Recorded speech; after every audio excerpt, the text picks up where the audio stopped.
From the great state of Texas, you are now listening to Skip the Noise Podcast, a Rounded Edge media production. Thank you so much for joining us. And by us, of course, I'm referring to Rick, a.k.a. the Brown Python, Ben, a.k.a. Mexican Nostradamus, and myself, Benji, here for another fantastic episode. Shout out to Mike Tacklebox for the music. And guys, it's been a long time coming. We had a little bit of a scheduling snafu last week. The trio is now reunited for episode 57, and we are all excited. But shout out to Shepard from It feels so good. That was tight. Good job, man. I do my best. But shout out to Shepard for filling in on very, very short notice. I can't emphasize enough how badass that was. From Deep MC's podcast. Go check him out on everywhere you get your podcasts and follow him on Instagram. But yeah, that 56 was dope, man. It was kind of a different little deal. It was kind of more free flowing and weird, of course, since it was me. And but yeah, go back and check that one out. But like I said, I am pumped. It's been several weeks now, a couple weeks since we've recorded as a trio. So we're back, man. We're fucking fire. We got so many fucking stories. Ooh, before we start off, can I give a shout out? Keep running, but before you go. All I want to say, before we get into the topics, obviously Ben's got a little shout out. That's dope. No, but I was just gonna say that we've got so many fucking topics. We probably won't even. There's no way we're gonna get to everything, but we will definitely, cover some ground here now that we're all back. But so yeah, what's your shout out, B? Well, man, this one, this is crazy because like as we grow older, we see everyone pass on, everyone from loved ones to everything else, and certain aspects have touched my life. But one thing I have to say is you got what I need, and you say it's just a friend.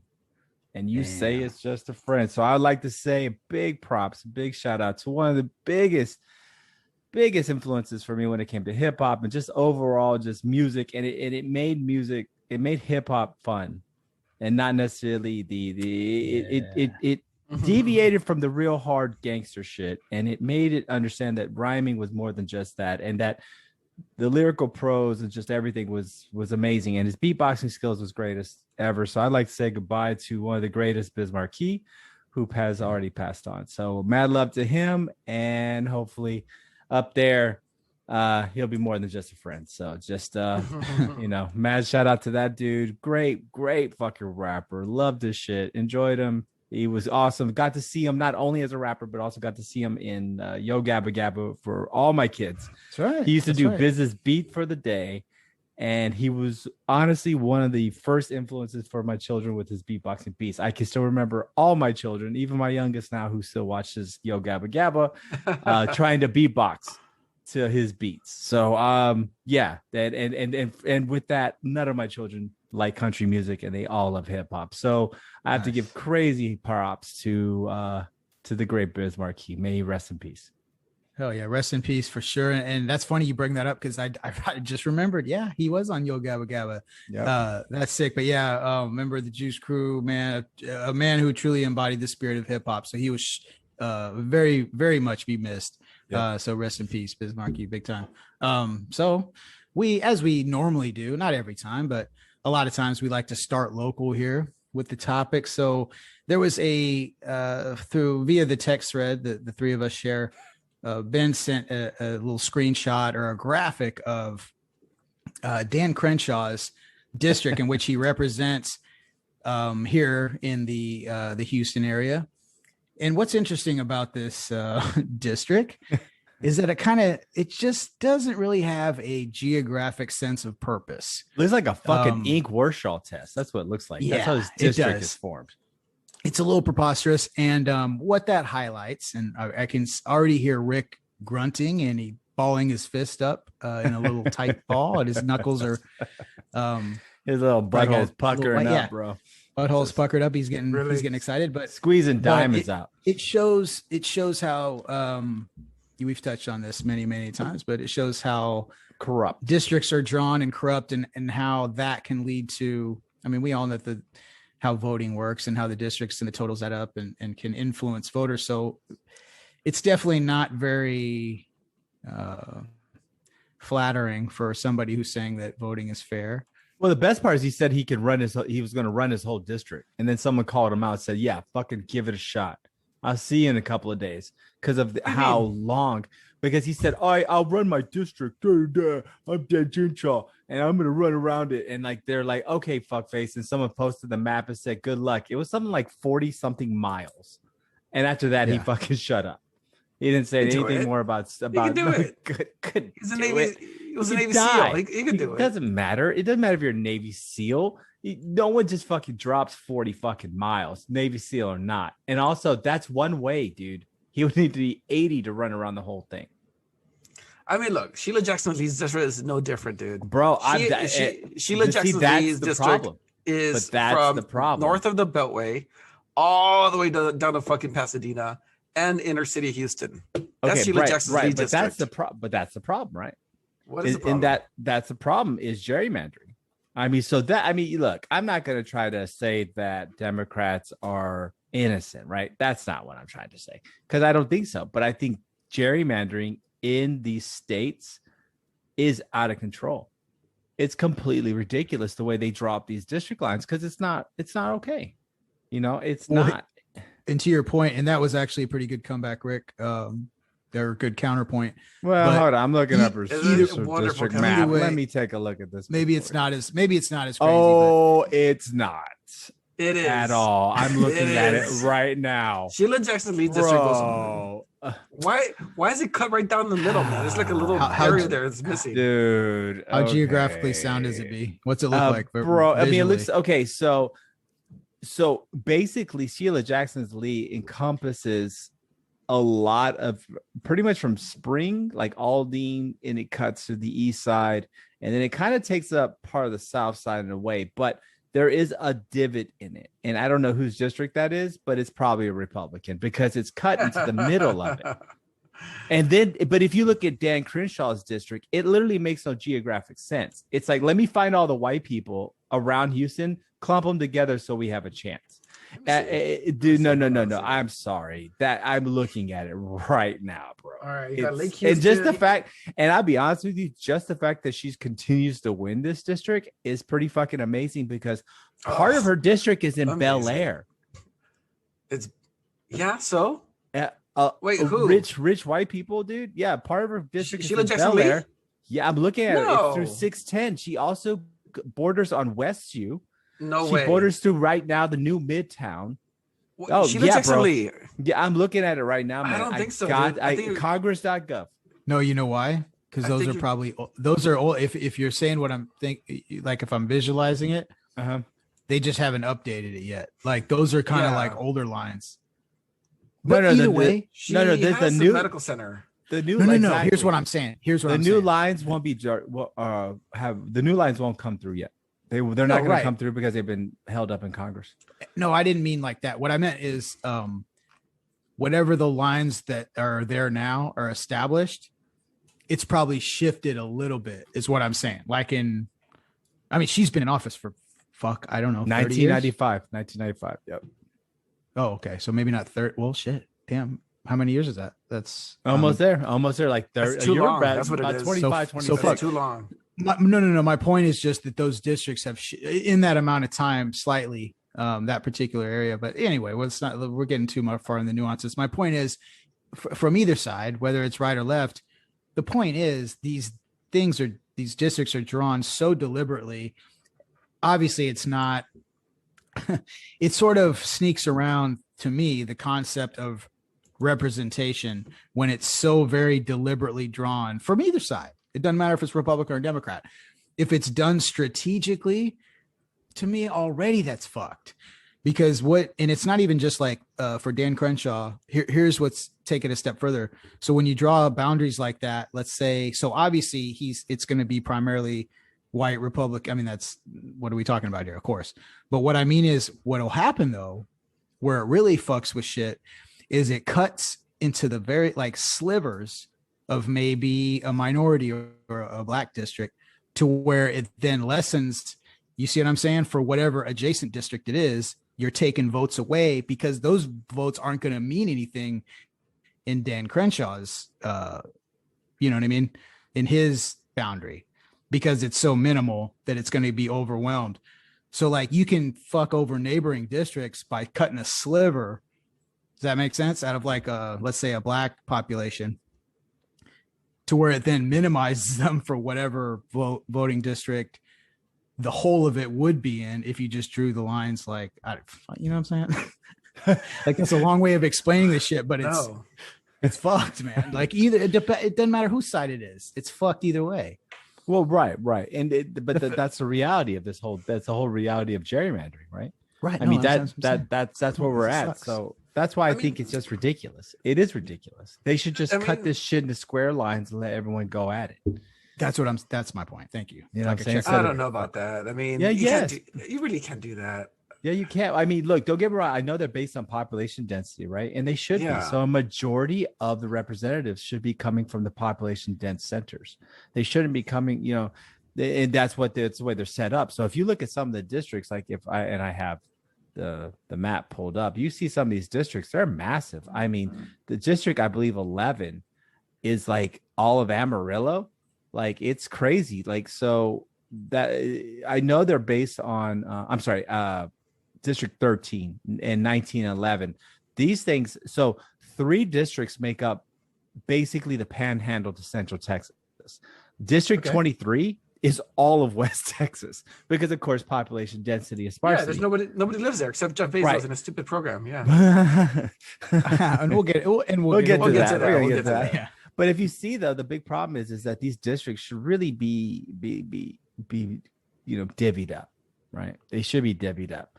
They should be divvied up in the most fairest way possible, especially in population-rich areas. No matter what. Okay, so I mean, it does look like some of these districts are crisscrossed. Okay, like the ones in West Texas, the Panhandle, but the ones in Harris County, it looks like they're really drawn up based on density, and they're almost circular. What are you talking about? Because you got Sheila Jackson Lee's district is in the inner circle. You got Dan Crenshaw in the outer circle. No. Inner circle, Sylvia Garcia. Sylvia Garcia she's at the core. Yeah, it's 29. 18 belongs to Sheila Jackson Lee, and then you have Dan Crenshaw with. I don't even understand that. That doesn't even make sense. It's like, let me take all the white neighborhoods of Houston, put them together, and they're gonna elect a pirate. And that's he's in the inner circle. He's not a pirate. He lost his eye in combat. All right. You know what, man? I don't. You know what? I'm sorry. I know everyone wants to talk shit or be whatever, but I'm going to talk shit because you know what? This fucking guy. These fucking morons want to take away women's like ability to choose shit. They want to take away reproductive rights. They want to do this. So you know what? I can call him a fucking pirate because he's a prick. All these fuckers are pricks. Nobody wants to take anything from anybody, okay? Yeah, no, the only good fucking Republican in the state of Texas, and it's very hard for me to say Patrick. This. No, fuck you. Is what's his name? Of course he blanks out. The only one that I somewhat can deal with is the other Republican senator other than cocksucking Cruz. What's his name? Our other Republican senator for the state of Texas. We should probably fucking know this. What's that fucking guy? Oh yeah, that guy.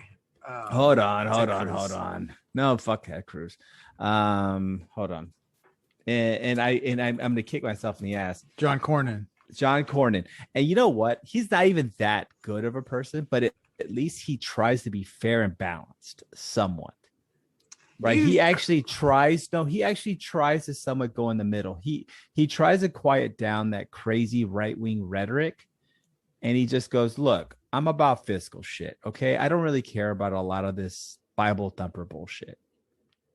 But I am about fiscal policies. He's a rhino. But anyway. Wait, a rhino? Whoa, yeah. No. Explain rhino. Republican in name only. You never heard of that phrase? God, he's not a rhino. Dude, he sticks to fiscal policies. And that's what, if Republicans did that, that'd be better. But so nonetheless, we have these crazy districts drawn up for completely unfair advantages. And I'm not just saying just for Republicans, right?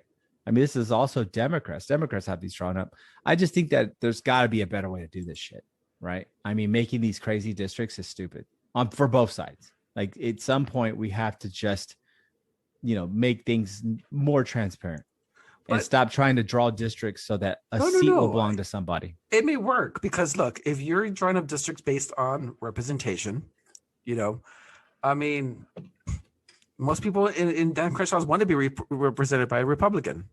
No, and then most people in Sheila Jackson Lee's district wants to be represented by a Democrat.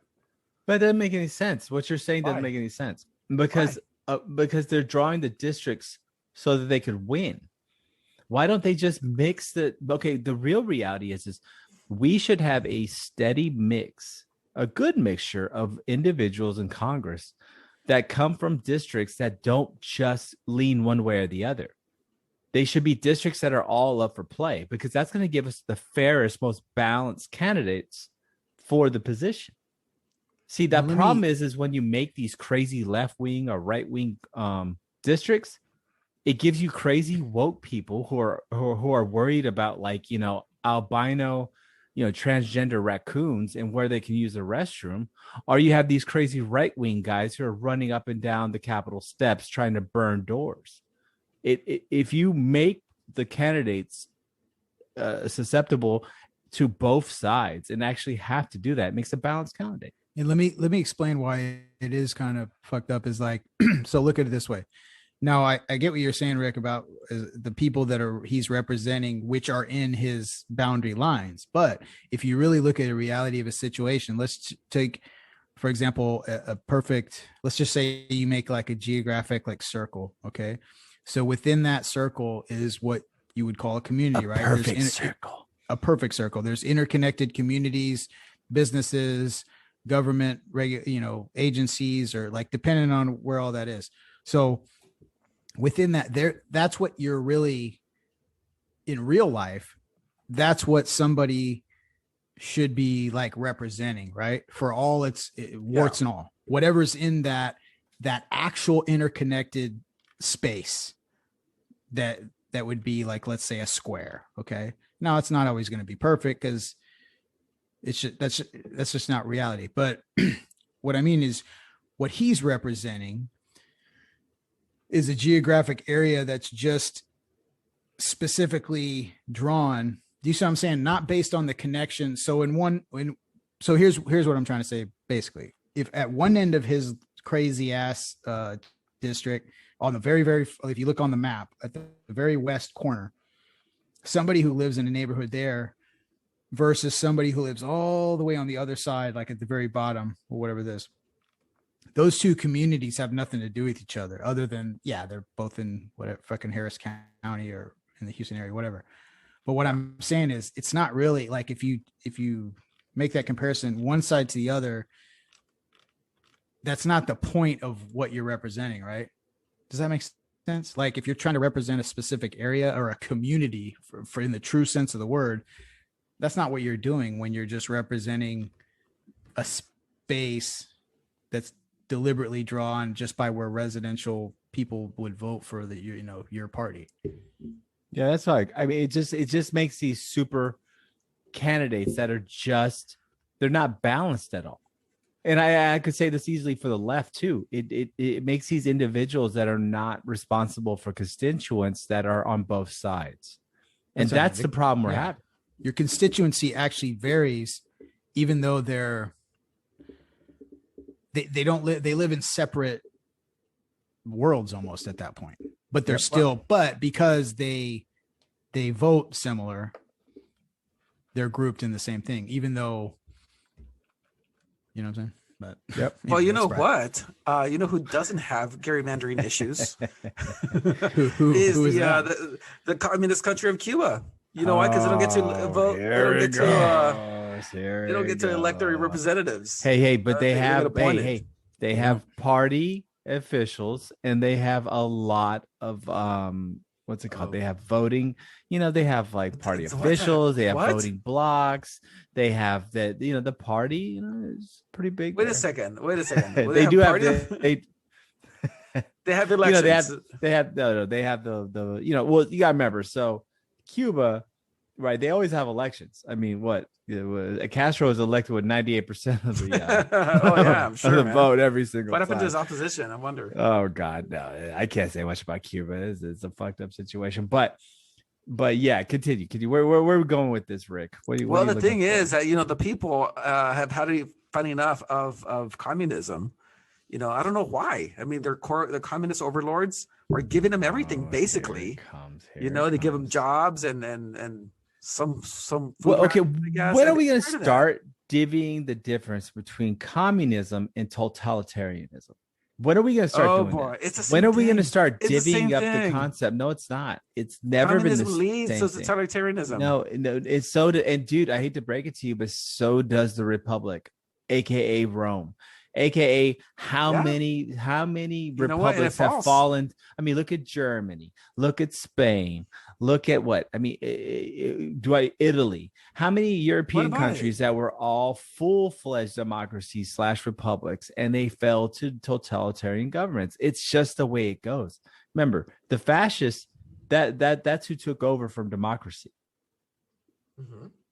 And every single one of those right-leaning, xenophobic things. So no, it doesn't matter where you're going. Oh, really? Mussolini was a right-leaning. Yeah, Franco and his terror wasn't right-leaning. I'm sure Hitler, he was a little right-leaning. Oh no, I mean, Socialist Party.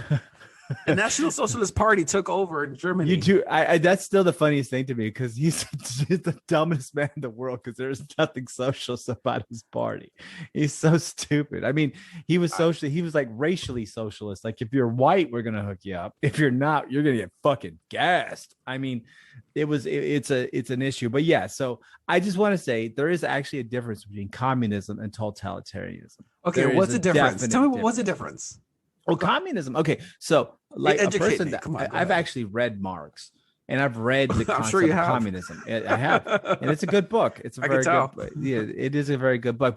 But the precepts and the concepts of communism is that basically the society allows individuals to excel not based on material wealth or substance in that sense, but rather individuals are free to be who they want to be. It takes away. It gives people the importance of being part of society. So if you're a garbage man, are you not as important as a doctor? You are, because if you're a garbage man and nobody takes away the fucking garbage, you have the Great Plague. If you don't have doctors, you can't solve sick people. Okay. Everybody plays a part in society, and they're all equal. And they're all equal, right? So that's all communism is saying. It allows people to do that, and it allows in the state. In many aspects will take care of the basic necessities. And that's all it is. But what happens is the cult of personalities have taken over in every single instance. I'm not saying that communism is perfect. I'm not saying communism is perfect. I'm not even saying communism is a real thing. I mean, reality, socialism is probably the better of anything. But I'm saying, but in the end, communism as an experiment has not truly been tried because it always falls to the cult of personality. Well, yeah, I mean, it falls into corruption. It falls into people who just like to get advantage of the system. Right. But you forgot to mention the part about where to each according to his means. So basically, whether you're a doctor or a garbage man, you're going to be given what you need, and that's it.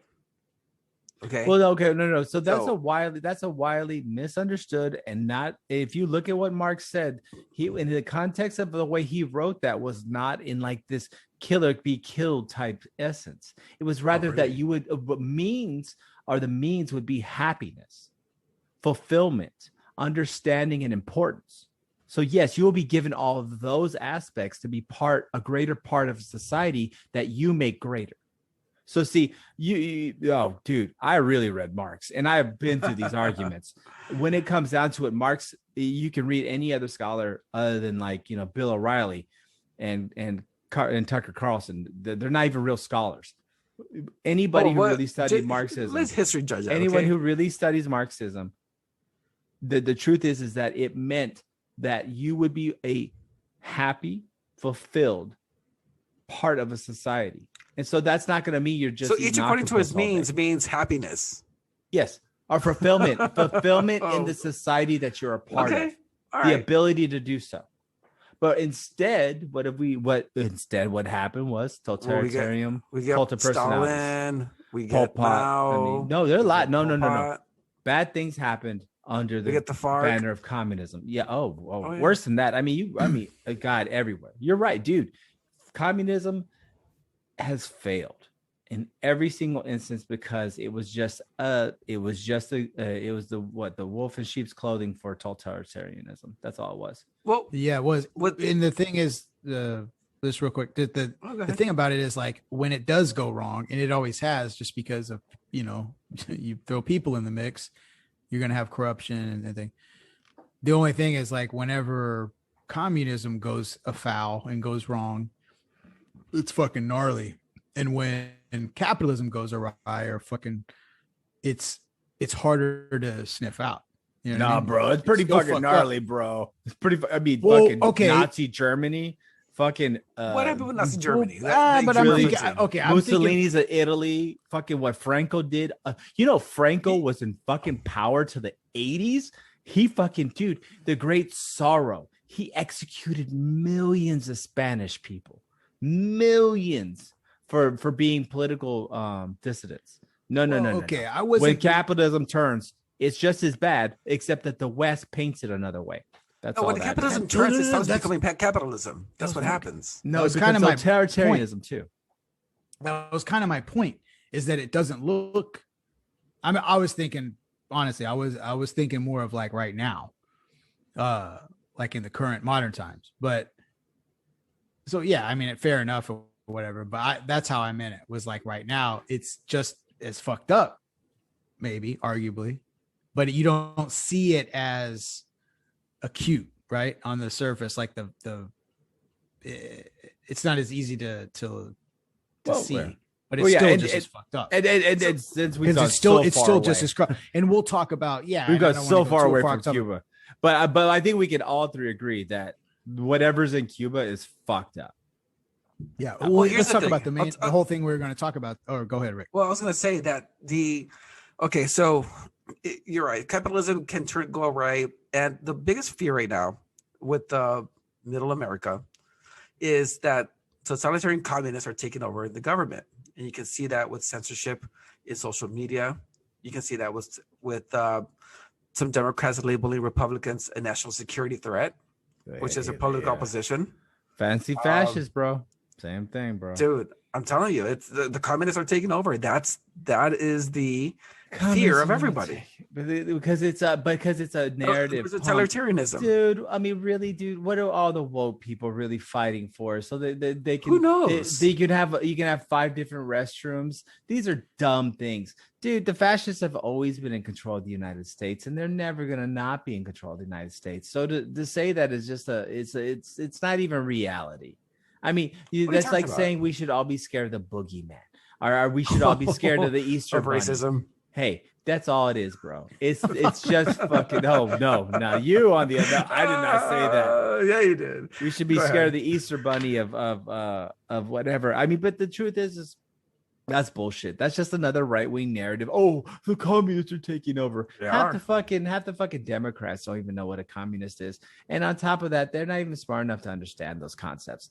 What I'm saying is, in the end, we have not seen communism enacted in any completely effective way. But nonetheless, Cuba, what's happening there is bad. And I do hope that their citizens get to choose the government they want next, if they can. But I don't know. Cuba has a pretty good way of suppressing that. Not only that, but we're not being very receptive to their efforts. Oh, I know. Well, coming to the good old USA. Hey, like I said, man, go ahead and explain that, Rick. Go ahead. Well, you know, the hypocrisy knows no bounds, man. It doesn't. It really doesn't. We're allowing, people from Central and South America over without any kind of prerequisite. They're coming into the country. Whoa. No, it happens. Held up at the borders. No, they're not, yes, dude. They are. The COVID, dude, the woke COVID still keeping them out. No, look it up. It is. Look at the Border Patrol numbers. This last month was the highest number of turnaway and detentions. Oh yeah, what was it, like 180,000. Oh, 180,000 were met. A very large number. One of the largest numbers ever were turned away at the border. Pump the brakes. The Democrats hate Mexicans too. Yeah, they don't like us either. So if you're out there, they don't fucking like. I don't know, man. I don't know. They don't act like that.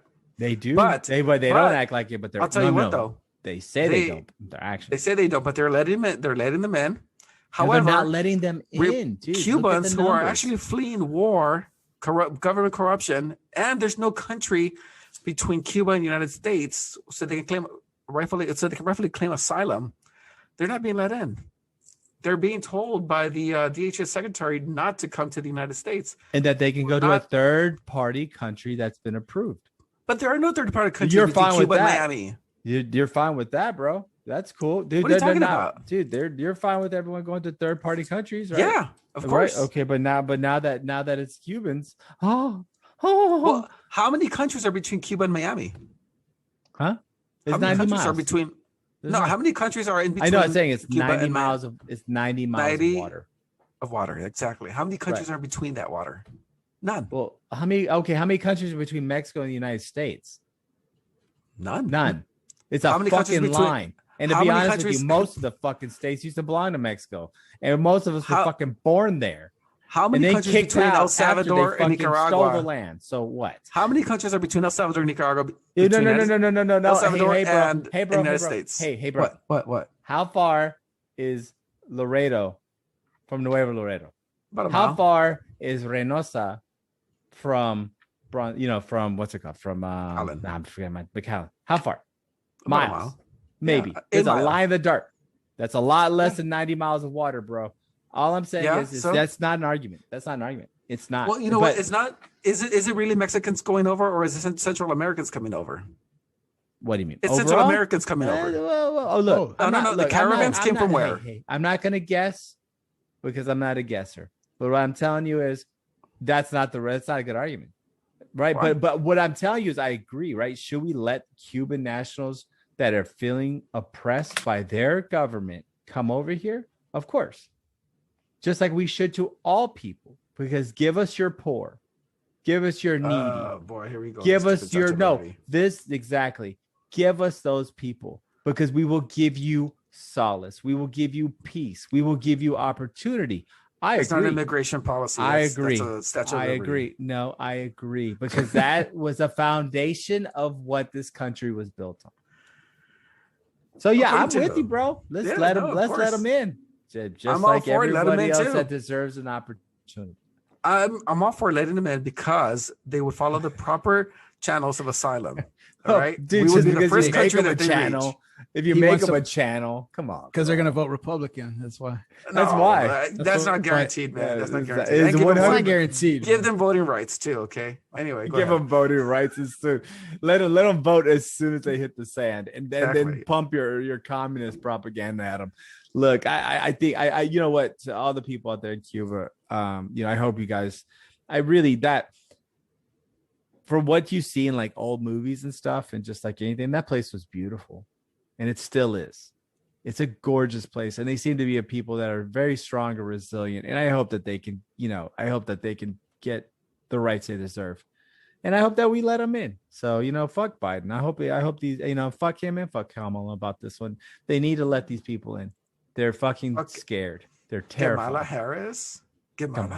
She said, don't. Yeah, Kamala. Harris. Hey, you know what though? You know who you should never let in? You know who you should never, ever let in? A Tennessee youth pastor named Matthew Brewer. Who allegedly he's going to cornhole you. Yeah, he was going to cornhole or attempted cornhole of a fictional 16-year-old girl that was part of a sting operation that are made. Always the pastors, dude. Was Chris Hansen involved somewhere in this? Dude, no, Chris Hansen's involved in all of them. Come sit down. Sit down right here. Just take a seat. Just take a seat. Take a seat. Come on. So what are you doing? You want some pizza? Do you want a coffee? I want to imagine or fantasize that Chris Hansen is involved in every single one of these, but probably not. It's probably just a bunch of FBI dudes on a computer. We should probably explain this because we probably have listeners that never saw To Catch a Predator. Yeah, that's probably true. You know what I'm saying? We probably have a lot of people that never saw it. So if you guys are out there in podcast world, check out on YouTube To Catch a Predator. It was basically for a while in the, I guess, early or mid 2000s, right? Yeah, probably early 2000s, late 90s. Early, okay, yeah, where they would set up these sting operations. No, it was mid 2000s, right? It was like aughts. Yeah, it's like solid aughts. Yeah, like somewhere in the middle there. In the aughts. 6, 7, 05, 06, 07. where fucking they would set up these sting operations to catch these guys trying to like prey on children, so they would act like they were like 13-year-old girls, and these dudes would just like go goosey because they think they're gonna hook up with them. And what they would do is walk into a sting operation. So you'd see these guys walking with like condoms or beer or wine, and pizza. Like Chris Hansen's just like sitting there in a chair going, "Hey, how you doing? How you doing?" And the guy be like, "Oh no, oh God." He'd be like, "What are you doing here?" "I don't know, man. Everything's fine." And then he would interview them, and then they would bail, thinking, "Oh, maybe they got away." And they would have like some deputy sheriff like department just waiting to take them down. It was probably the greatest daytime TV ever. I mean, ever. No, it was great. It was brilliant. And I guess what was so funny, the comic angle on this is that Chris Henson, he's just this, you know what I mean, like typical like kind of news anchor style fucking white guy, and he's got this such a condescending, because in that position, right, you can take the moral high ground like never before ever. So no, exactly. So you're sitting here and some fucking 35-year-old dude coming in with a pizza that he just chatted online with what he thought was a 15-year-old boy, who turns out to be was just a fucking police officer, and saying all these things what he's gonna do, and and then he gets there, and then Chris Henson pops out of the kitchen and goes, "Hey, how you doing? Have a seat."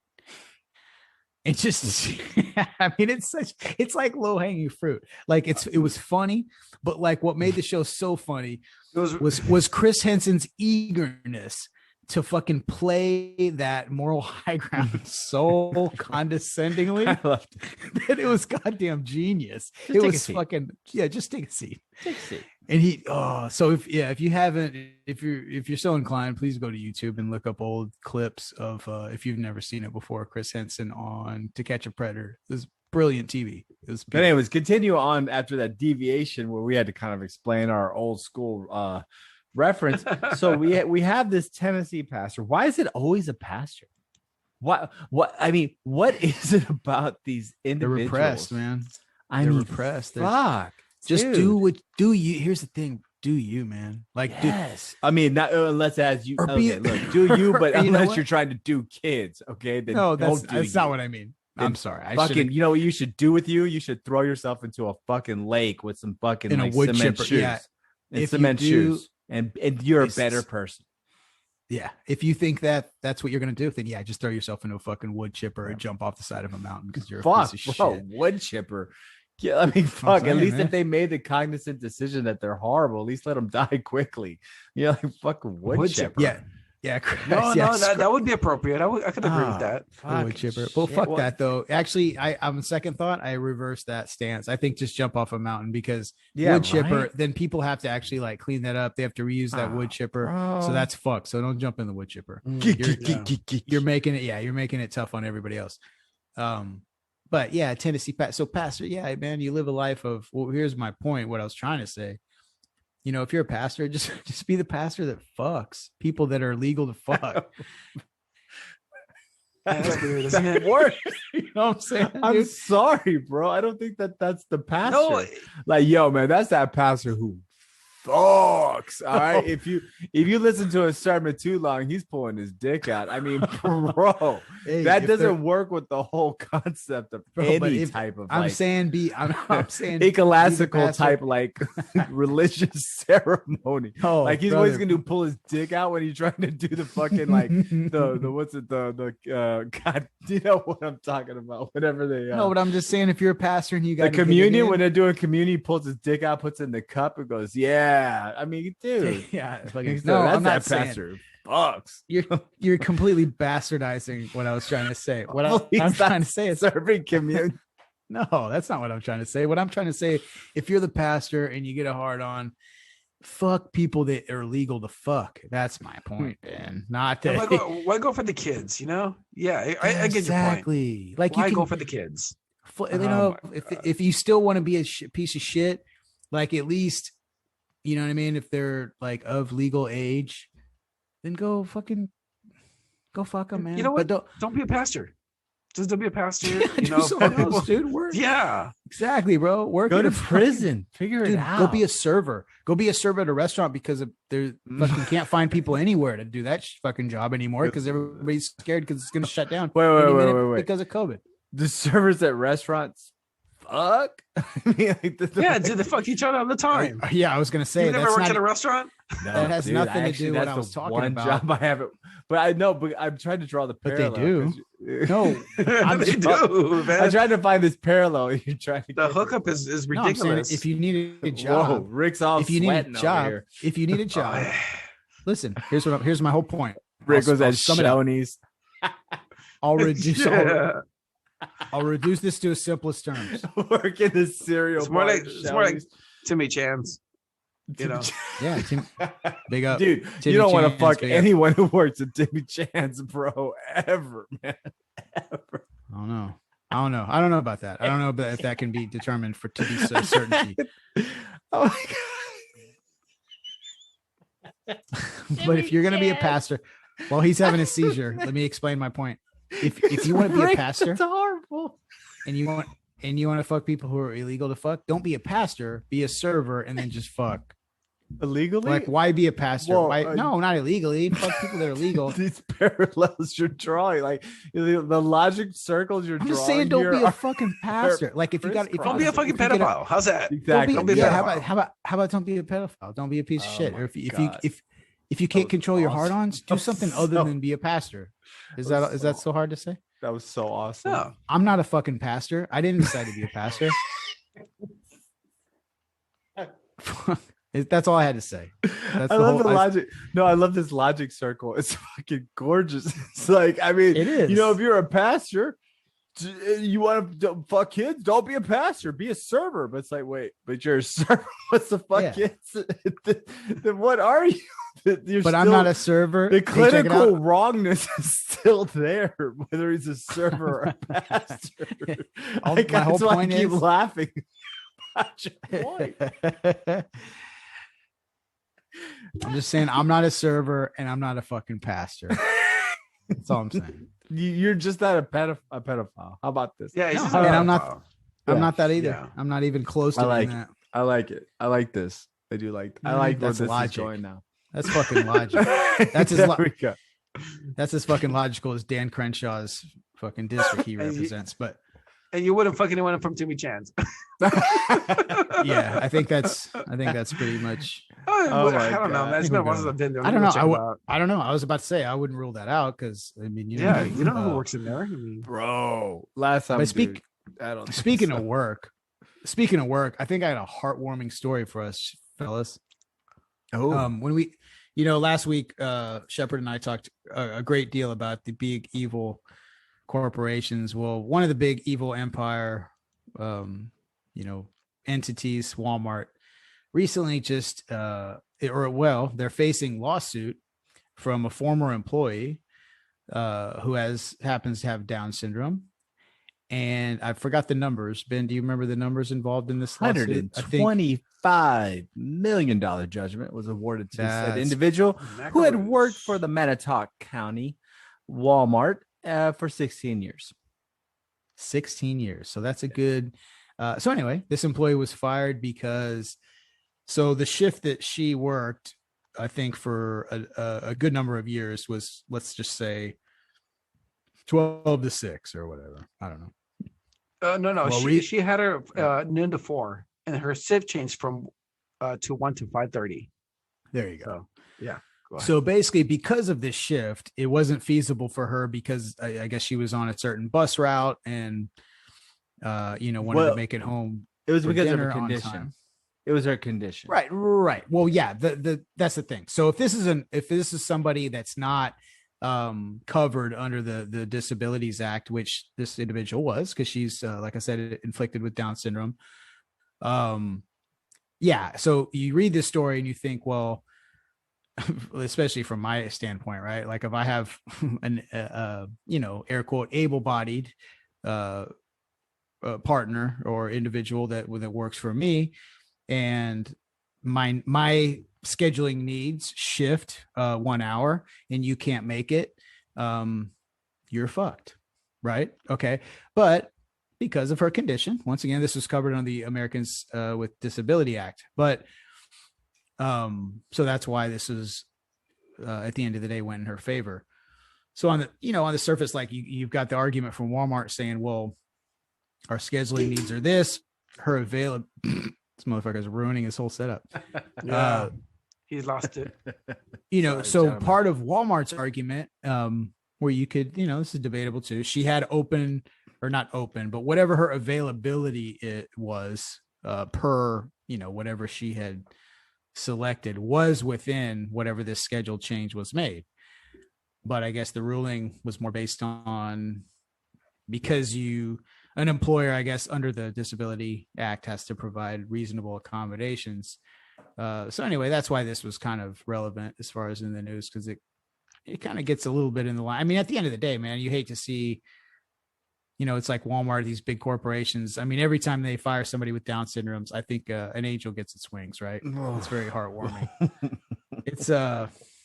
It just warms your heart, when they can't, when they can't figure. Well, Walmart wants to reduce that 125 million to 300,000 because there's a cap in because this was a federal lawsuit. There was caps on compensation, punitive damages. So right, that's horseshit. It is horseshit. You know what, man? Fuck them, dude. She okay, and I'm not going to claim to act like I understand Down syndrome or that I understand the plight of anyone with Down syndrome. But fuck, a lot of those individuals, they work hard. They're people, and to take that away from them just for some mundane reason, which makes no sense. Why it would even occur? It's just stupid, especially someone that's been doing it for 16 years. That's the thing. It's just a prick move. It is. And at the end of the day, that's what it is. Like, if you really break it down, you get into all the legal things. Sure. If this person did not have Down syndrome, right? Like, it would be very hard for them to argue because, technically they're within their rights to do so. But I think the reason why this is such a big story is it's like, fucking do the right thing. Exactly. At the end of the day, you know what I mean? At the end of the day, it was just a dick manager, man. It was a dick manager. Yeah, that's exactly what that is. And then a dick district manager that just didn't want to do the right thing. It's just, man, it's ridiculous, bro. It's just ridiculous. It's not even fair. The point, and it just did that. Poor, I don't know. I hate that. To fire somebody with Down syndrome, you're taking their sense of purpose. Exactly, 100%. Well, here's the other thing that's the kind of the elephant. I don't want to say the elephant in the room, but this wasn't covered in any of the stuff I read about it. But like the kind of thing that rubs me the wrong way about this Walmart thing was, they mentioned the schedule shift. Now, who knows? I don't know. I don't know the details. I wasn't involved. I'm not a fly on the wall in these conversations that happened regarding this. But you got to wonder if this wasn't done. Right, like the schedule change wasn't made to put the heat. Like, what, we could really get rid of. I apologize. I can't remember the girl's name or the woman's name. Marlo Spaeth. Okay, yeah. So you look at it and you're like, was this some fucked up effort to be like, she can't make it here. Like, let's shift when we need her to come in, and that'll be within our rights. So that way we'll have. I guarantee that's what they tried to do, and boy, did it backfire fucking big time. Yeah. I guarantee. I know Walmart. I used to work for a division of them. I know how they operate. It doesn't seem far-fetched that was the fucking plan. So for somebody who's probably, look at it this way. She's worked there, would you say 16 years? Yes, 16 Okay, so years. I'm sure she's probably capped out at whatever her position deems that she makes per hour. I'm pretty sure she's probably capped out at whatever the max is for that, payroll designation. So yeah, they're probably like, you know what we can do? We can probably cut her loose and let's see, how do we do that? Here's an easy way. Let's just change. We know she can't make it at this time. Let's just require all and then they got fucking busted big time. Big time. I think we can all agree. Christ, 1 point. That's just messed up. And I hope they pay all 125 million of it, because you know what? there's a lot of people with children out there that have those type of, that have Down syndrome or autism and stuff like that. And, like you said, that sense of purpose is a big deal, right? Yeah. I mean, it's wrong to try to take that away from these people. So, I hope they fuck Walmart. I think you agree, right? I mean, even though I know you're probably a little bit more on the angle of tort reform, etc., but for this type of shit, sometimes you got to shove the poker all the way through, right? You got to give it to them. She has a disability, and they failed to accommodate her. Very simply, Yeah, and that's why they're wrong. And you're thinking, well, it's just a schedule change. Well, the thing is, she has a disability. She cannot drive. Therefore, she has to take public transportation. And for you to switch over her schedule, and you can't accommodate her. She can't drive. Exactly. And you know what the whole basis of it really was? It's because they said they got a new computerized clocking system or something, and that's why they had to change her schedule. I mean, it's almost so much horseshit, it's ridiculous. They wanted to get rid of her, change their schedule, knew it was gonna be a pain in the ass, and they forced the poor lady out. And it's fucked up. And they thought they could get away with it because she's some poor handicapped person who they thought no one gave a shit about. I hope she gets all 125 million of it, man. Good for her.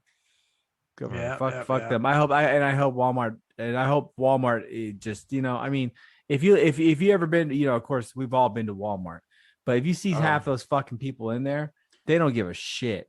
And that lady probably bust her ass every day being the best she could at what she was doing. Oh, I get what? I don't even know. Awesome. I've never met her in my life.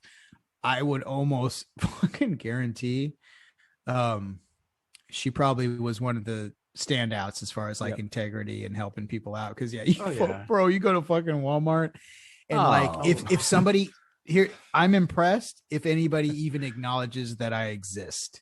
Bro, exactly. Like, answering a question, dude, I would do a backflip and start singing fucking Casey and the Sunshine Band in the middle of the fucking aisle. I like the reference. You know you do, man. I love that shit. Right off the top of the dome. But yeah, if somebody in Walmart actually Wham answers me, fuck yeah.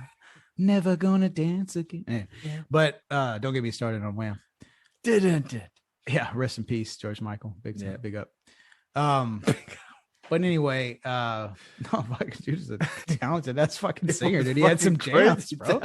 Holy fuck, him and fucking dude. I'm with you. I mean, yeah, he liked to. That's a belated shout out, homie. I mean, he's been gone for. No, it was a minute. Yeah, he's been gone for a minute, but I mean, big shout out to Beethoven, Mozart, rock that shit big time. Big shout out to JC. Jesus Christ, you know what I'm saying? Fucking rest in peace. Man, that sucked.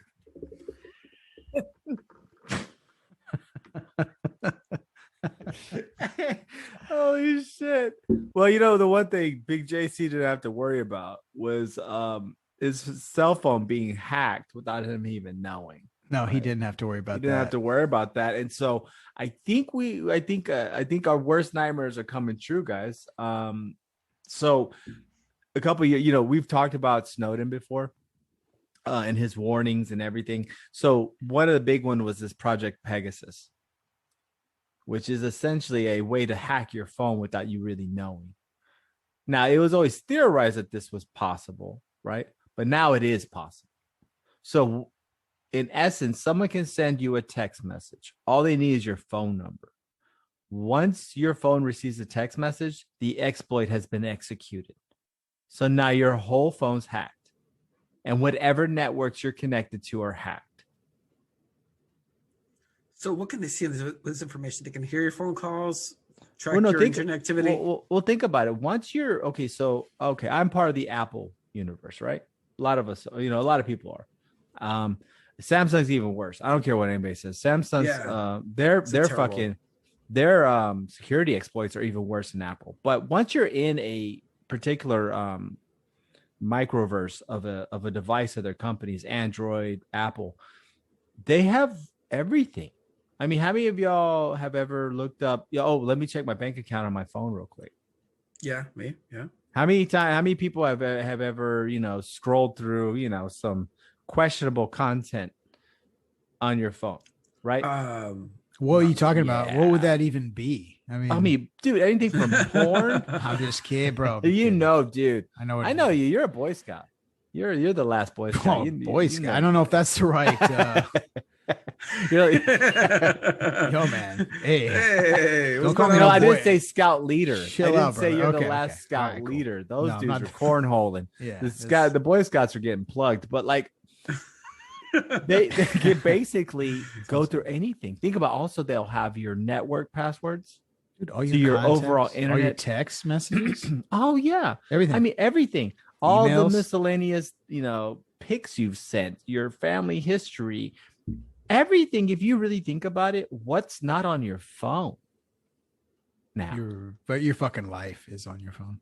I mean, your Wi-Fi network. I guarantee you, the password's entered on your phone. Now they have your Wi-Fi. Once they have your Wi-Fi network, your computer's only a hop, skip, and jump away. Everything you have is a hop, skip, and jump away. Your ring, your everything. That's all it takes. So this exploit basically is you don't have to. That's why it's such a big deal, because you don't have to do anything. You don't even have to open the text message. It's just as soon as it's received in your phone, you're exploited. And that's what's fucked, because normally you at least have to actively click on a link or whatever. Exactly. So you could theoretically be smart enough to not get roped in to this bullshit. But if they can just send a fucking text, you know how many bullshit texts or phone calls I get daily? Are you kidding me about like, hey, we need a car warranty. Hey, yeah, Malice. I get these weird like, hey, Malice. Hey, do you still own that property in Fort Bend County on blah blah blah? I'm like, the fuck are you talking about? Dude, your phone's been hacked. You've been hacked. No. I get to my number's been exposed some kind of fucking way. Wait a second. They call you Malice as a name, or is that a code? Like, so here's the problem. Oh, this is awesome. Probably somebody named Malice. Malice. I'm pronouncing this the most comical way I can. It could be whatever. I don't know. Malaise or what? Oh, you could be like Maleficent. Maleficent. Oh shit, that's a dope name. That's a chick name, but that's a no, dude. That's that movie. No, I know, with Angelina Jolie with the horns. I give it to you. Yeah, actually, good look. That's a good look. I liked it. I didn't see the movie, but I like the vibe. I'm into the vibe. I don't see any fucking movies. It was kind of slightly dark, but fun. It was fun. That's good. I like dark and fun is a positive. Sounds good. I like chicks with horns, man. I like chicks. Okay. And then the freak comes out. The freaks come out at night, guys. Rick is one of them. What's going on? Hey, can I Rick, touch those horns? Rick, I didn't know that you were that woke, brother. But anyway, he loves his horned chicks.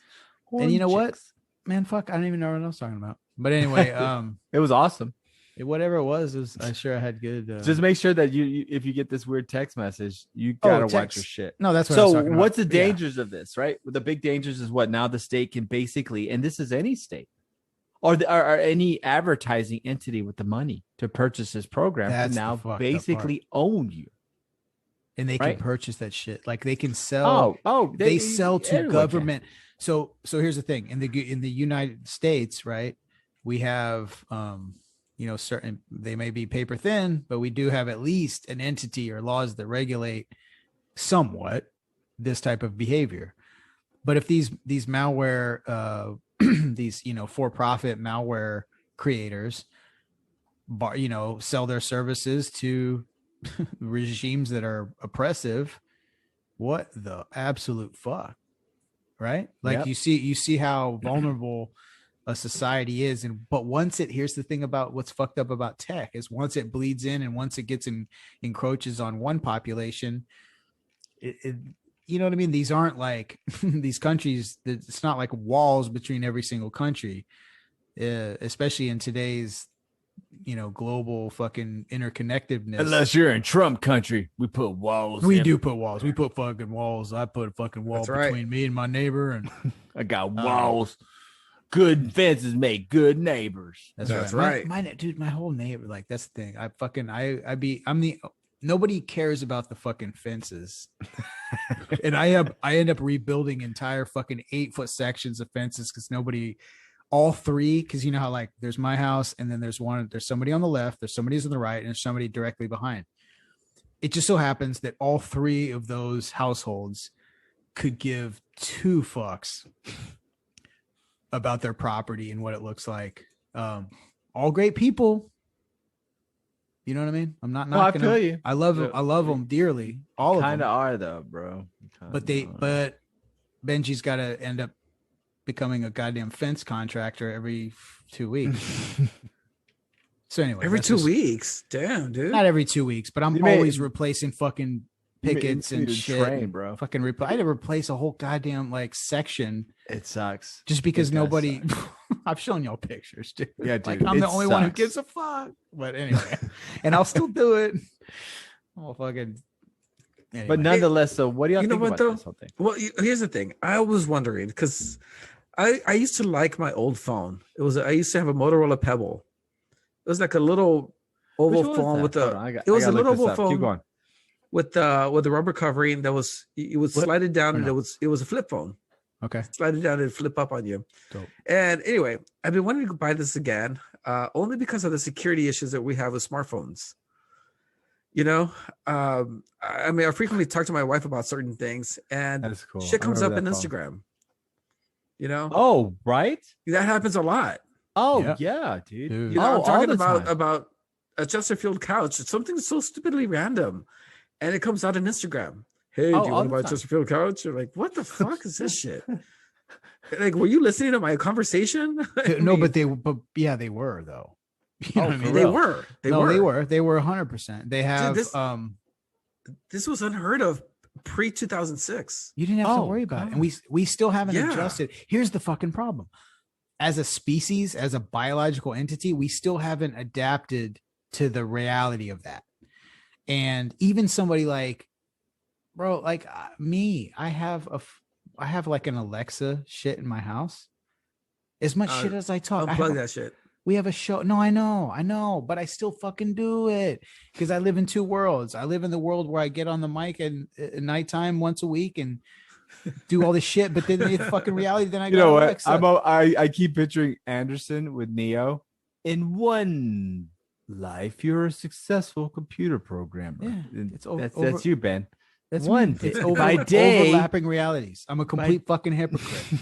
I do all this shit. I got fucking Amazon. I talk shit about fucking Amazon 52 weeks out of the year, like on the regular, and then Amazon's at my fucking house every other day. So listen, don't do as I do. Do as I fucking say. But yeah, on one hand, you are a successful podcast man. Yeah. On the other hand. one of these has a future. But yeah, that's it's not me. It's not the podcast, that's for sure. It's not right. Yeah, unless you guys really deep and help us out. So you guys gotta start gigging your friends, giving hand jobs, whatever it takes. Just get more fucking people listen. But yeah, so this is scary, man. This is not just about state corruption of a tool, but this is advertising. This is everything. So this is what Snowden warned about. You know, and you see Apple, and I don't care what people talk all this shit about Apple, but you saw Apple take the lead. They knew this was coming. So now every time you download an app, when you reintroduce yourself to that app for the first time, you get that question, do you want this app to track you? I'll tell you right now, since I've been saying no, I've seen dramatically less advertising poignant towards things that I've said. And so they are trying to combat part of it, but something like Pegasus, people, you know, the fear is the terrorist, but the real fear is really the commercial side of it, because now they'll hack into you without you even knowing. And your money and your information is money, and you're not even getting money for it. Mm-hmm. Yeah, are the free paid money? You actually paid money exactly to be a tool. Yep, that's the thing. That's the crazy part. And I hate to break it to everyone, but you know, there's a fairly well novel written talking about this shit. I mean, 1984 kind of outlined this, right? The TVs that listen, the microphones that are everywhere. We're in 1984. Yeah, we're living it right now. Think about it, you know? I mean, even so much so that, you know, a fucking billionaire is about to go to outer space. He is. And I think I'll tell you what, let's cover let's hit that when we come back. I'm gonna hit it in the back. You hit that ass. I'm sure you are. Yeah, a little let's take a little break, guys. Everybody who may need to pee or pause this thing and go do what you got to do. Maybe you want some snacks or something to drink, but want to rub down or rub down, foot massage, whatever you want to need. Or whatever you want to make happen. But anyway, I think we'll go Kegels. We'll do a little we'll what am I gonna hit you with? I'll hit you with the little mic tackle box, and I think we'll finish the show with Jeremy Masters audio delight. But anyway, so yeah, listen to the groovacious tunes, the vivacious groove of your boy, and we will see you on the other side. Right.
And we are back. It's Party in the Back time. Skip the noise, listeners. So I just wanted to open up. We're going to keep it loose here in the second half. I felt pretty proud, man. The trios is reunited. We got to some very good topics.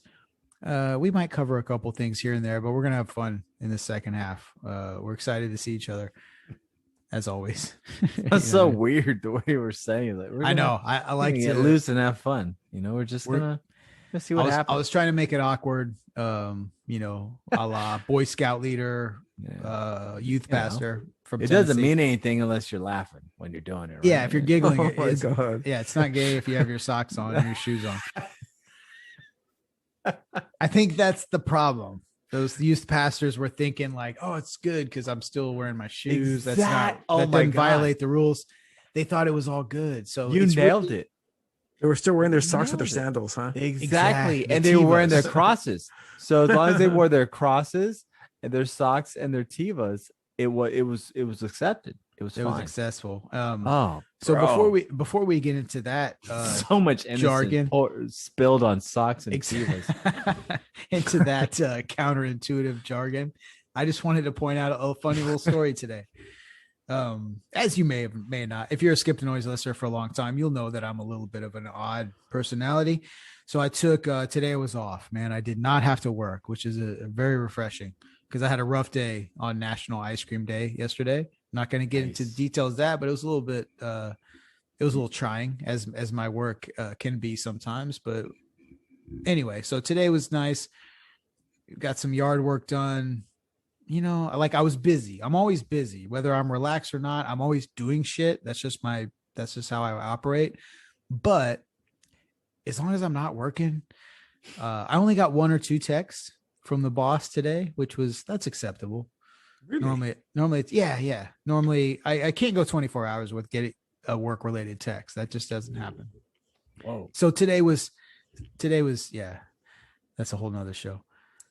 So today I had the kids. We went and we brought mama some lunch after, starting the day out with some yard work. My son and I cut the grass. I had some, I was taking care of my little garden there, which is the, if you listened to episode 56 last week, myself and Shepard, that cult is probably one step closer to becoming a reality. But so the garden that I'm nurturing right now, took care of that, did a little thing. Anyway, we went to Buccees. I live right by a Buccees. Buccees is a Texas establishment. And now I think they've actually branched out into other states. They have some in Florida. but it's a big cultural icon here in the state of Texas. They're not truck stops. They're as big as truck stops, but trucks aren't allowed.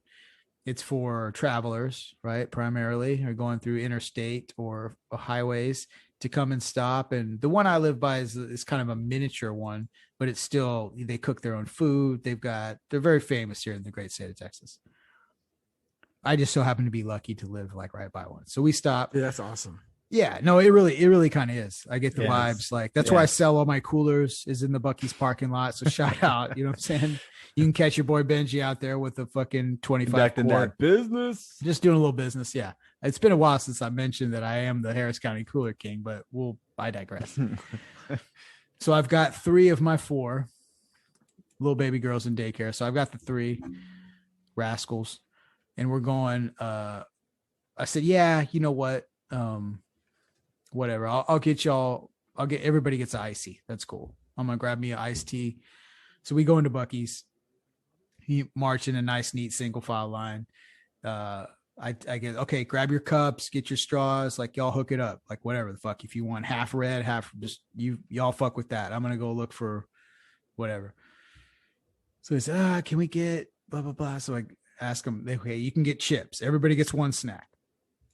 Nice. You can either pick a candy or snack, whatever. So they got their ices, got their chips or their cheese puffs, whatever the fuck they had. So everybody's happy. Everybody's got like one item each or a drink and a snack.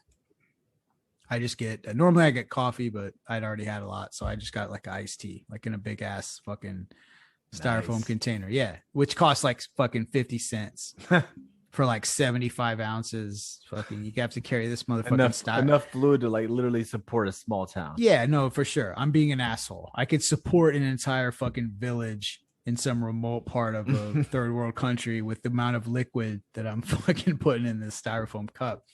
But whatever. That's how we do it in Texas. Everything's fucking big.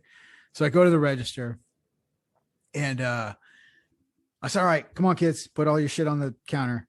So they put all their chips, their ices and stuff. I put my tea and the girl looks at it and she's like, okay, sir, that'll be 11.35. And I look at my oldest daughter and I'm like, $70. Jesus, like, God, like, all like, what are y'all doing to me? $70.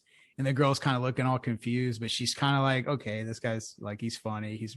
So she's cracking a smile a little bit. I was like, $70. God damn. It's like, man, it's expensive. And I said, all right, fine.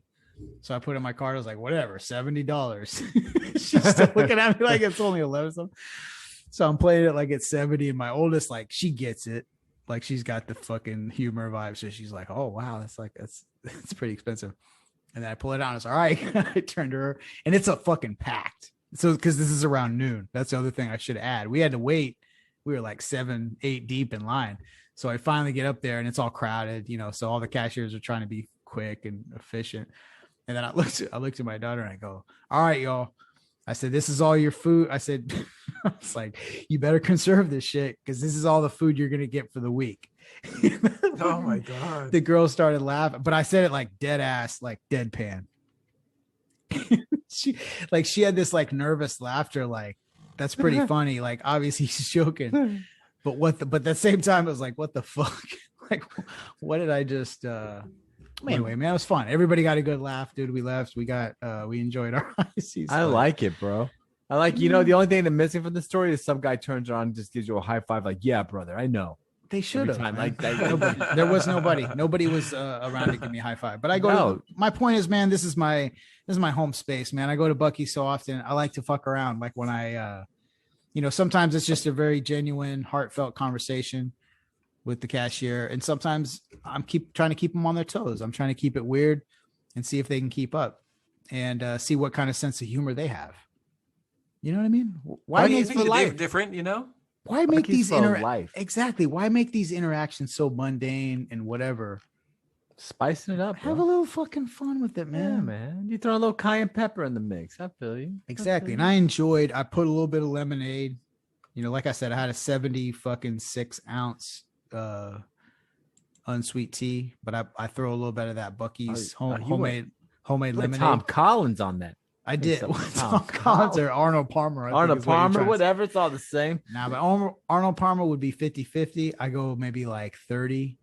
I wonder what that would be. Nice. All right. Greg so Norman? We'll go to 37. No, it's a Greg big Norman. just naming other golfers and shit. It's a Lee Trevino. Nice. I too went to Buccees this past weekend. Oh, it was really cool. You Big know, like up. kids loved it. You know, they each got that Buccees stuffed animal thing. But you know, we didn't. That was part of the trip. Where we ended up was at the at an indoor water park. That's where we're headed down in Austin. Oh, you went to Austin? Okay. Yeah, we went to Austin to an indoor water park, the Kalahari Resort. Now, have you ever been to an indoor water park? Oh God, yeah. I know Ben has. Great Wolf, right? Great Wolf. Grey Wolf. I have. Dude. I have not. I've only been to outdoor ones. Dude, it is. I'll let Rick take it away. You do it is the most ridiculous thing you've ever been into, man. So stupid. Very stupid. So you walk in, and it's literally this indoor water park with an arcade and a series of hotel rooms. That's considered a resort. Yeah. Now you can walk in here, and you see nothing but screaming kids and families, and everyone's all pissed off. They don't want to be there. And it smells like ass. Does it? It smells like ass. Yes, because the humidity is collecting that's in right. this eternal chamber, and they heat the pool. In the eternal chamber. The eternal chamber of swimming excellence, and it smells like shit. So you're Swimming just sweat ass. Dude, it really is. The eternal chamber of swimming sweat ass. Oh, That's the name of this episode.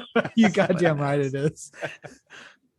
So continue, Rick. Tell us about your No, dude, the eternal chamber of the swimming sweat. I walked in and I walked in and it was I'm almost gonna like cry, dude. I'm about to piss my pants. Oh boy, that's the eternal chamber of the pissy pants. Oh boy, he's old now. Oh, there he goes. Oh, and our esteemed colleague is over. It's over. He pee-peed his pants. He pee-peed it. He did. Yeah, I'm ready for those depends. He's stuck in that eternal chamber. So continue. So your miserable onslaught of pissy pants. What? No, dude, it was just weird. It's a weird environment. You know, I'm used to national parks. I'm used to like walking outside. This thing was all enclosed, man. It didn't have any windows to the outside. You don't have windows to open up in your hotel room. I know. You got the indoor water park stinks like fucking chlorine and ass. That's like a good party. That's a good bachelor party. Chlorine and ass. Chlorine ass. Yeah, man. That sounds like fucking fun. And there's this arcade there that's meant to be for kids, but it looks like like a Chuck E. Cheese on steroids. Okay. Okay. Not like in a Las Vegas kind of way. I mean, this thing is like if you're susceptible to seizures, you're gonna get one in this place. Oh, I get you. Lights and shit. Lights so and bright, games noisy, and noises. and you got rides in there. It was just. So I went with 2 other families. You know, we met up there. We're friends or whatnot. And the dudes all had the same behavior that I did. I mean, they were all just like, "What the fuck am I? Where is this? Like, how long are we gonna be here?" Oh yeah, yeah, man. It's horrible. It was horrible. It was a horrible experience. I would never do it again. And my kids, you know, I walked them into the swimming area, and all I could think about was other people's fecal matter, other people's sweat, other people's body oils. It was disgusting. Body oils. What you should? What kind of resort? What are you gonna do about that, man? You can't do anything about it. I mean, no, fucking body oil. Your trap. Nobody forced you to go there, bro. Sebaceous gland excretions. Fallacious. I have a side story about that. I used to be in the swim team back in high school. Did you wear the Speedos? What? I did. I wore the Speedos. How did you racist? Dude, how did your dick fit in the pool? I know, right? That's cheating. You just pulled your dick out and race. I just had wall, He touched the other side, and they're just like, fuck. How do you beat that? He just sits. He's got his 2 elbows up on the side. Oh, he's just sitting there. He had a porn on. He had a porn, and as soon as it was game time, he just looked at it, and just kapla, just broke the other side of the pole. Yeah, it's a buzzer. Anyway, so a side story about the oils thing. So I was in swimming. I was in high school. I was a teenager, and I would have had a shit ton load of acne had it not been for swimming. What happened was my face was so oily that I'd get into the water, I'd come back out, and I would see this rainbowy film around the water. Oh fuck, dude! That's how much oil I had on my face. Like a lava baby or something. Like what the? You know how like in cars, when it rains, you see like it looked just like that, but it was spreading out. A little rainbow of disgust. Yes, exactly what you're talking about. That would come out of my fucking face, man. What? And so I didn't start getting acne until I was in college. Bro, did y'all like live next to a fracking station or something? Why are you so oily? I don't get this. Like, that's what teenagers do, man. I don't think this has to do with acne, bro. I think there's some environmental concerns at your old house. I think so, man. I think they were doing experiments and shit on the community there. In Rick was like, water in Laredo. You were bathing in 5W40 and shit, bro. That's funny. Fuck. I remember, dude. My dad had a friend. It was like his homeboy he grew up with and shit. And so every now and again, this guy was kind of a loose cannon though, and so he would just say like whatever the fuck. Loose cannon. He would say. I remember one time, like, because I was prime time age for like having acne, and like I had a few zips, and he's like zits, and he said, I remember just like shaming me, like, the fuck's wrong with you? Like, why do you drink? You drink sodas? Like, why do you have so much? He's like, just drink water. Like, why do you have to? And I'm like, fuck, dude. Like, I don't know. He's like, stop eating all those fucking greasy food. I was like, we didn't even discuss like the fuck I eat or anything. Like, you're fucking judging me, dude. But it's like he was completely judging me. Like I'm a piece of shit because like I'm not eating the right things or I'm not. Well, you are a piece of shit for not eating the right thing, man. I mean, come on. You're going, dick. I eat this shit. You're causing your acne, Ben. Yeah, he was like, it was my fault. I'm like, I'm a fucking teenager. Every fucking teenager has acne. Fucking asshole. No, man, you just jerk off too much. That's why you got too much acne, man. Right, exactly. You fucking. That's why your vision. That's why you have to wear contacts. Awesome. All you do is jerk off all day. You didn't get blind. You just got 40/10 vision. Yeah, exactly, shit, right? dude. 650 divided by fucking 235. Whatever my fucking.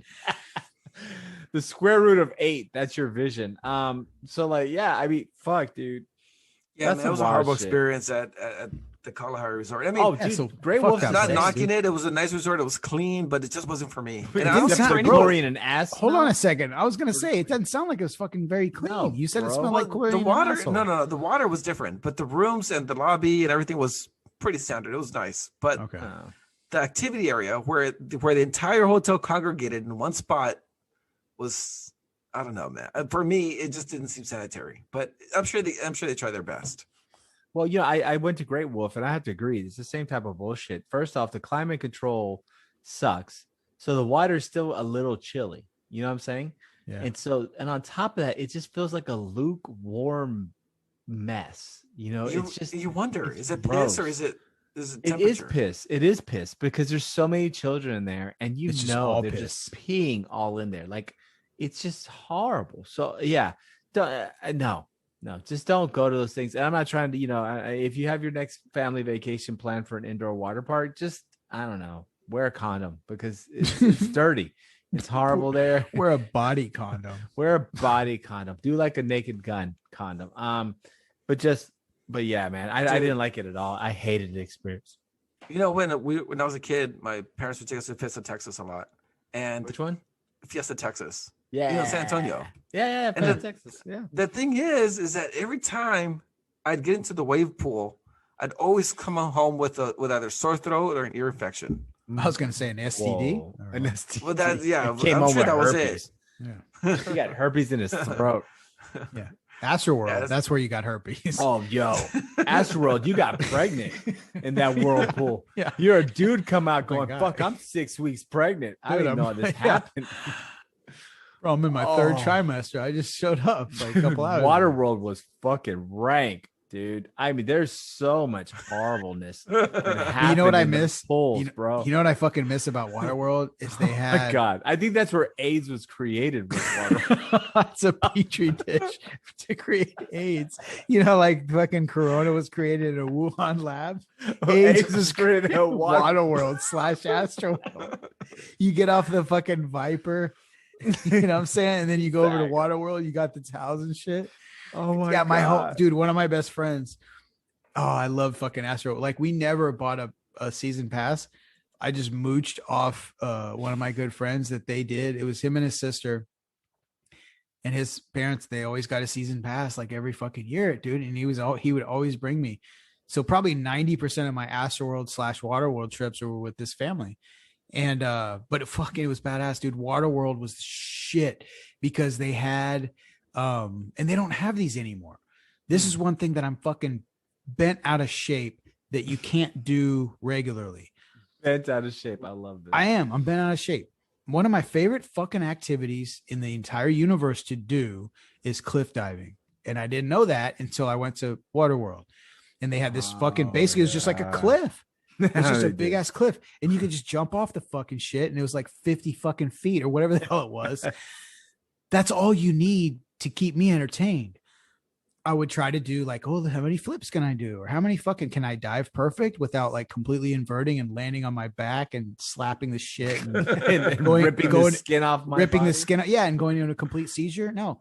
So I learned how to dive and I'd go up like fucking 30 times. Cause like you could just keep going. Like you'd have to kind of get in line and they'd let one person jump at a time. I would literally spend like 60% of my Waterworld trip jumping off that fucking cliff. And they don't do that anymore because I guess people will get fucked up or it's not safe. That was one of those things that crept up on me. Like I never realized that you couldn't really do it anymore. And, I mean, you can find a spot right in nature, but yeah, good luck with that. And fucking Houston, Texas. Yeah, dude, so many pregnancies. But anyway, like it's so underrated, dude. Fucking cliff diving. Like whether it's in nature or it's just jumping off a big ass shit. And like you go to like public pools, they don't have like fucking high dives anymore or even diving boards. I mean, I'm sure you can find some that most of them don't anymore. Like most of the community pools took out diving boards. Yeah, they don't even have diving boards. Well, it's liability, right? Yeah, I mean, you got fucking some Yahoo fucking deciding that they're fucking I into all professional divers out there. I'm so sorry, but you know, whatever Chipper Jones diver. You know, they go out there trying to do like a fucking Jones, third baseman, fucking Atlanta Braves in the fucking dynasty. I don't know. There's got to be another one. There's got to be another diver named Chipper Jones. So I'm sure there is. But you know, they're trying to pull off like a double somersault with like a twist off a fucking little diving board and like bust their head on some shit. I mean, you can, dude, and then they'd have to close the pool for the day because someone was bleeding it. Right? Yeah, all the blood in the fucking pool. They have to get it out. But... Yeah, but dude, Waterworld. Fuck. Waterworld is the shit. Astroworld towards the end. Oh God, that was gangland. If you didn't get robbed at gunpoint, it was all good, man. It was a fun fucking time, dude. If you could make it to Grease Lightning without the Texas being Cyclone, robbed, yeah, good job. Or trying to be clicked in or you know, converted into a life of prostitution. You know, Astroworld is just like really an outdoor prison. That's really all it was with rides. Kind of was. Really, it was kind of pretty. Outdoor prison with rides. Hey, man, this is my side of Astroworld, homeboy. He's like, what? I just want to ride it. You'd have to, like, as soon as you paid your admission, you'd have to fucking claim a set and shit. Hey, what set you gonna hang out today? I'm gonna rep that Grease Lightning, fool. That Grease Lightning, I want to ride that bitch all the time so I get sick. Go backwards and shit. Shit, yeah. How big was it, man? I didn't go to Astroworld before they closed. Oh, dude. It closed in 2004, right? Oh, dude, it was nothing but dudes in like Looney Tunes t-shirts and like people claiming sets. It was bad, dude. It was. Remember when the Looney Tunes, security or anything? Yes, dude. Oh, the security were terrified. They were terrified of these uncontrolled like teenagers that were all gangbangers that were just willing to fucking nuke motherfuckers for any reason. 15-year-olds, like, dude, people were carrying guns, knives. They just started putting the knives on the guns. It was fucking madness, man. It was crazy. That fucking Astro, dude. It was great. It was great. It was great. You could buy your. I just remember. Hey, so how much of the Houston population is attributed to Waterworld, you think? I mean, 29%. Oh, that's a great dude. That would be so fucking great to have that statistic. Dude. There was so much pumping going on there. There was just, dude, that place was just a dirty cesspool of just, oh my God. You had chicks in bikinis. There's like areas where you would literally see people like sneak off to and you just go take a piss and there's people fucking in the stall. Yeah, just like, going to town. And you're just like, I'm 9 years old. I want a teddy bear. And you see this dude like ramming some chick. It was crazy, man. But you know what? That was a different time. That was a different time, right? Man. But it was a great place. It was a different great time. Memories. But before we exit today, I definitely want to talk about the death pool on fucking Bezos. Oh, that's right. What do you got?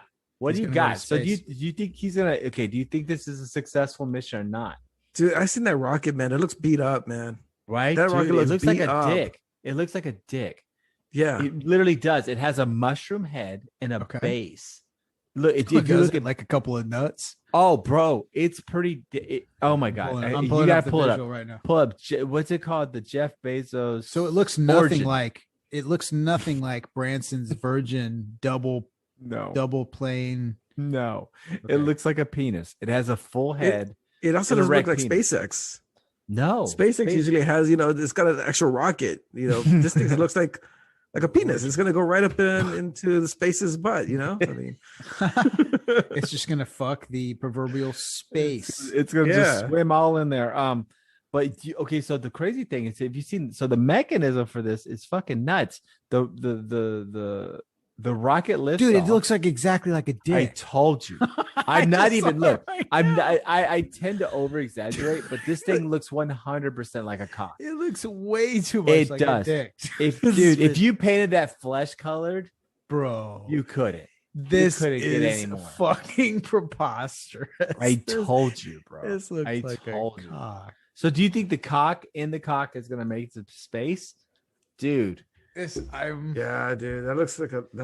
I told you, I'm not even playing. Like, for all listeners out there, please stop if you can in a safe position and look at the cock that's going to outer space, because it looks like one.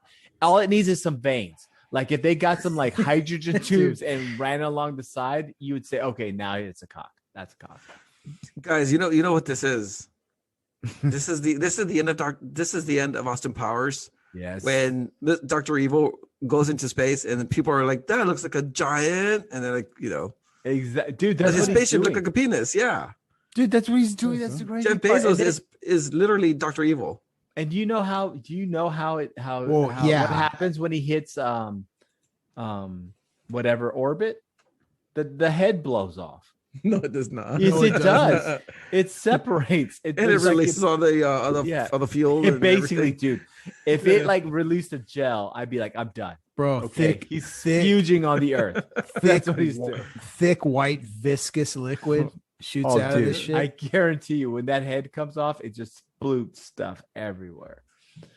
Dude, I think Jeff Bezos is just the biggest troll. He made so much money that he's literally doing, like you said, like the Austin Powers thing. It's funny, dude. Oh my God, him and like a couple of fucking homeboys think this is the funniest shit. And remember, bro, because it's a pissing like, hey, once again, go back and listen to episode 56. We talked about Richard Branson doing this bullshit ad nauseum. Basically, this motherfucker was like, okay, Bezos is going up here with a big dick. No, I'm gonna beat him. So like whatever his operation, they might have spied on him, figured it out. Like, what's the minimum altitude we can reach that would be considered space, just so I can make Jeff Bezos's rocket ship penis go limp. So now nobody gives a shit other than it's a joke that his rocket ship looks like a fucking big dick. That's what happens if he's just trolling everyone watching a dick go into the space? Yeah, and he's just like, haha, look what I did. I'm so rich. I'm so powerful. I can just I can make a fucking dick and send it in space. Duh. And everyone supports it. Everyone's fine with it. They love it. They love crazy. It. Wow. Meanwhile, he's got his tentacles into every aspect of your fucking life. And then now he's going to launch a big dick into space. Exactly. All right, then. Good job, Bezos. You know what? Bezos is fucking space. That's what he's doing. You know what? We're letting them fuck all into space. But okay, so as with any space launch, it can always be dangerous. So, gentlemen, death pool. Does he survive? Ben, you're up first. This is pressure. I'm the first pick. I've got to, and we take, you set the tone. We take our predictions seriously here on Skip the Noise because we get them pretty fucking accurate most of the time. So yes, I do feel a little bit pressure. I'm gonna say, you know what? I'm going with my gut. I think he does survive. However, I feel like this journey might not be as simple and as easy as he might think. I think there's some maybe danger, but I think he survives. I don't see Bezos. I just don't have that thought in my head that he dies. I just feel like he's going to survive this. What is your? Oh man, I'm looking at this peanut spaceship, and you can't unsee it. You can't unsee it. You can't ever unsee it. I'm gonna say.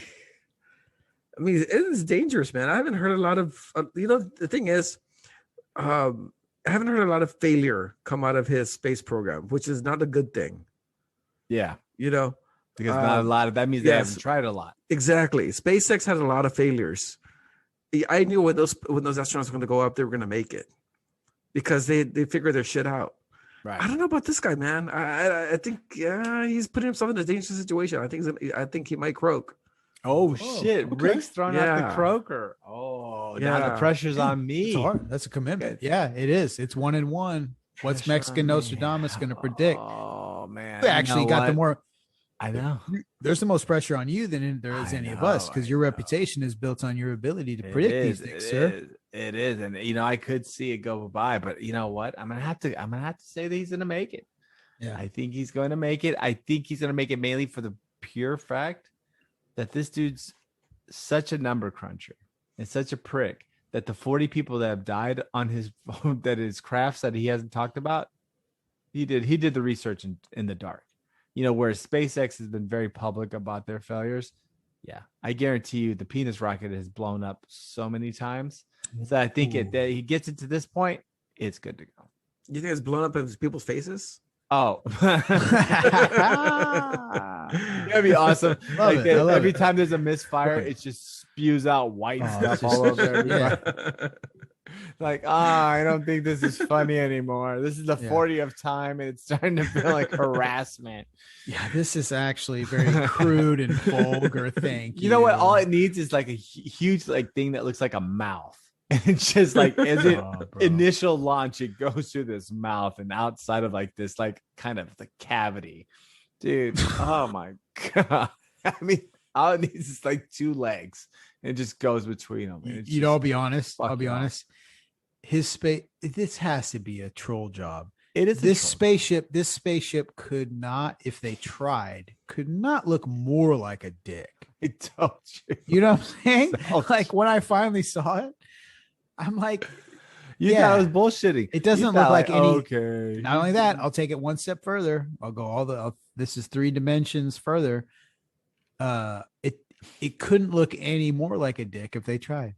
There's nothing they could do to make it look more I told you, if they dick. just run pipes along the outside to simulate the veins, then that's the only thing I could do. Dude, oh my God, dude, the best part is if you see the thing on USA Today, it's Blue Origin launches new Shepard rocket with Jeff Bezos. If you look at it, it looks like a cock and balls because they put the words under it, and USA Today's in a circle. So they're trying to be funny. So there's literally a circle, and underneath it, and then the rocket's right by the circle. They're clever, dude. Those fucking dude.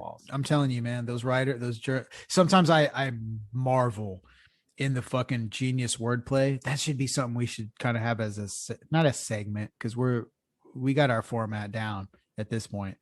57 big up. 57 episodes in the like Heinz, dude. 57 fucking ingredients into this recipe. Yeah, dude. But what I'm saying basically is that I don't even know what the fuck I'm saying. I'm lost in the woods. I'm lost in the woods again without a compass and forgot where I went. So all right then. Whatever. Well, only one place to go, and that's home. That's going home. Yeah. Wrapping this one up for the evening. So I think so let's see. Big thing. So remember, guys, tomorrow you can watch Jeff Bezos either explode into space's ass or come all over it.